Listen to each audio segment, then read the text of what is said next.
Okay guys, welcome to the video. Today I'm going to be teaching you how to get better at Phantom Forces by spawn trapping. And spawn trapping is one of the easiest ways to get better at Phantom Forces, and it's one of the most effective ways to get high kills, high KDR, and even if you're a clipper, better feeds. So okay, let's get into it. So I'm going to start with the basics of what spawn trapping is, and then I'll go into the specifics for desert, and I may even do a couple other maps at the end. But basically guys, if you don't know what spawn trapping is, it's basically controlling and predicting where people are going to be spawning and then killing them pretty much right as they spawn in. But yeah, the main idea you want to know for spawn trapping is you want to learn the spawns for each map. Well, I would recommend the best way to learn this is by just basically playing the maps a lot, and basically just when you're spawning in or you see enemies spawning in, take note of the spawns and where people are, so you get the general idea of where people are spawning and where the spawns actually work and stuff. So what you want to do is find a general like middle location for any map.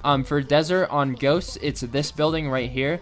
As you can see that spawn, you can see that spawn, and then you can go up here and you can see all the spawns over there, and then you can see that spawn over there. I'll get into the specifics for desert a little bit more in a little bit, but yeah, you want to find a middle like central building or central place that you have easy access to all the spawns. And then basically what you want to do is you want to pay attention to where your teammates are and where you are. This is where like the controlling the enemy team spawns comes into play. So if you know the spawns well enough, you'll actually be able to just know instinctively where they're going to spawn next. So for desert, here's how it works. If you're sitting on this middle building, the primary spawn is going to be over in that window. It's called Tweemite window. That's just the call out that us clippers use for it, just because, you know, Tweemite hit a quad head there, but I mean that's basically besides the point. So that's going to be that window over there, primary spawn. When you don't know where they're going to spawn, you want to be looking there, especially if you have no teammates there. They're almost always going to spawn over there. And okay, I'm talking about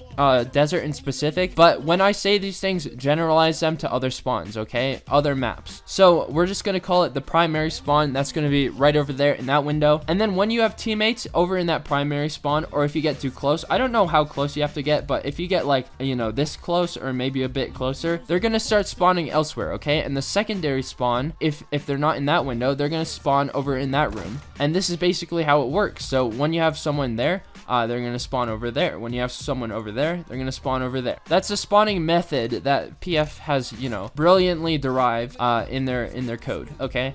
So once you get too close, they're going to start spawning elsewhere. So let's say you have teammates over in that building, and you have teammates over in that spawn. These I don't know what to call them. Not primary, not secondary. There's a word for it. Tertiary, I think, is the word. Tertiary spawns are gonna be over in this building. They love to spawn over in there. You can get like quick triple collat trick shots, but yeah, they love to spawn in that building. They love to spawn in that corner over there. And so those are like the next spawns. If you have those two primary spawns occupied, they're gonna start spawning over there. And then once every single person on your team is in those spawns, they'll start spawning over in that window. So what you want to do in order to like control this to your favor, you kind of want to rotate around. Like you can switch from building to building is usually what I do. So let's say there's people over there, like let's say there's enemies over there, you're gonna start killing them. Your team's probably gonna start going that way, and then once they're all dead, your team's gonna be over there, and then this entire area is gonna be empty. So you're just gonna want to know that they'll be over in that building, and then they'll literally just start spawning there. You just kill them off real quick, and then let's say you have teammates over there, and then some people have started swaying over to that way, and there's no one in the back. Now you know you have to go over here, and then you're probably gonna have to want to look that way, because I think they tend to spawn more over there than over in that building. You might even want to go over up on this building just to get a better view of them, and then hop right back over here, and then, you know, they're probably just rotating around the spawns again. It's really so easy. That's just the general concept of how it works. The only really thing you guys have to do now is just learn the spawns, and then you're golden. So let me give two more examples. I'm probably not gonna do the other side. Well, actually, I'll do it real quick. But when you're on Phantoms on desert, I mean, my team is Ghost, but I don't want to switch it because I'm lazy. But basically what you want to do, find the middle building or the central location where you can see all the spawns. That's this building or right over there on that roof. And basically just learn the spawns. Primary spawns are going to be over there.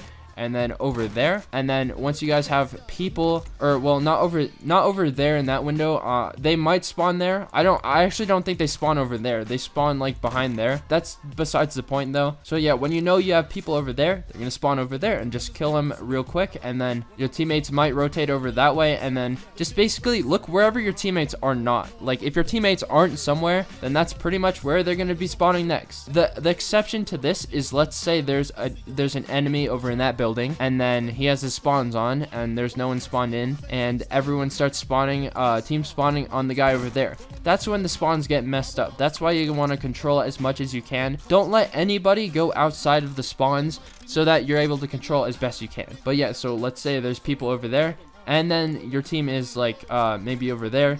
Then they're gonna start spawning over in that corner, and then behind the wall next to this window over there. Yeah, it's really plain and simple.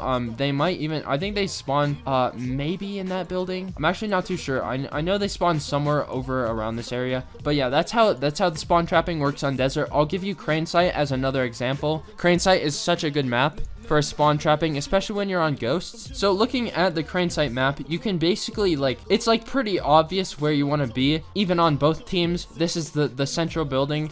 This building is huge. It's one of the tallest buildings. I think it actually is the tallest building. No, actually that one is, but you want to go up here, and then maybe either, I mean, sometimes I sit on this, but I usually just I kind of just rotate around this platform, or this roof, or whatever it's called. I don't know how to speak English, but yeah, this is a great spot. You can see literally every single spawn. So the primary spawns you're gonna want to be looking at are over there behind that electric whatever it's called, the box. We're gonna call it the gray box. So they spawn behind there, and then they either spawn inside the gas station behind the shelves, or behind the other gray box. So those are the two main spawns. It sort of applies the same thing. If your team is over in that direction and your team is not over here, then they're going to spawn over there, and vice versa. If your team's over there and your team's not over there, they're going to spawn over there. I hope I'm not confusing you, but yeah, so look towards those two first, and then if you don't see anyone over there, chances are they're going to be spawning maybe behind the big gray cylinder. Either that, or they're going to spawn behind that crate over there, or they're going to spawn in that elevator over there. So those are sort of the secondary spawns. The elevator is such a good spot because they only spawn in the elevator. They don't spawn in the second floor, the first floor. They only spawn in that elevator. Quick collapse. You can literally easily hit like a triple in there. I've done it before. But yeah, like I said before with desert, if you see your team all over in this general spawn, what I typically do is either I'll go behind this brick, and then I'll sort of snipe them, and then I have this good cover. By the way, this platform's amazing for cover. You have so much cover. That sort of works because it is the highest point in the map, or one of, well, obviously not, but it's one of the highest buildings in the map, and then you do have the big blue crate to cover you. But yeah, basically just look over there when you have teammates over there, and then when your team pushes that way, you know they're going to be spawning over in those little areas. But yeah, that's basically the general idea. Hopefully you guys understand what I'm trying to say. Like I said, I'm not going to go over every map because that would take a long time. If you want me to, I may be willing to do a video on all of the good maps. Not stuff like ruins, elevation, rig. I don't play those maps, but if you want me to do a more in-depth on all the spawns, feel free to let me know in the comments. If you have any other questions, let me know in the comments. And like I said, guys, the best way to learn the spawns is to play the maps and pay attention to where the spawns are actually happening. And this should help you definitely get a lot more kills. You'll be able to just know where people are, shoot them real quick. Higher KDRs, because you're gonna, for one, you're not gonna be blindsided by people who you just don't know they're there. Because you have the spawn trap in control, and you're just gonna get more kills overall. So higher KDR, if that's what you care about. If you care about clipping, you can use the spawn traps to get feeds going, or even get collat trick shots. I know, because a really good spawn point on Crane is over there. So if you have teammates over there and then over in that building, you know they're gonna spawn right there, which is actually a really great place to hit collat shots. But yeah, guys, hopefully this helped. Yeah, good luck learning the spawns, and happy spawn trapping, and I'll see you guys in the next video. Peace.